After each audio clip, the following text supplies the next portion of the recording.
All right. All right. All right. I know it's been a couple years since I made a recipe with quinoa, so today we'll change that.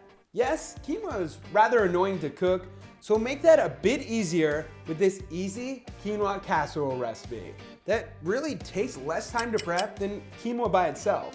So let's just jump right into it. Start with a bowl and 1 can of diced tomatoes. Add those in, followed by 1 can of drained and rinsed black beans, some diced green chilies, 1.5 cups frozen corn, 1.5 cups frozen vegetables, however many sliced jalapeños you can handle, 1 cup of uncooked quinoa, 3 teaspoons taco seasoning mix, half a teaspoon garlic powder, 1 1/4 cups broth, 1/4 teaspoon of salt, 1/4 teaspoon black pepper. And this is optional, but will obviously balance out the macros a bit. 1 pound of a browned lean ground meat.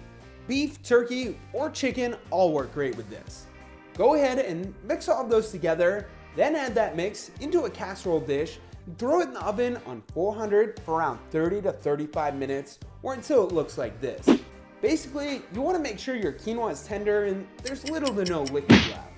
Once that happens, pull it out, top it with 1 cup of a cheddar cheese, throw it back in the oven until your cheese is melted.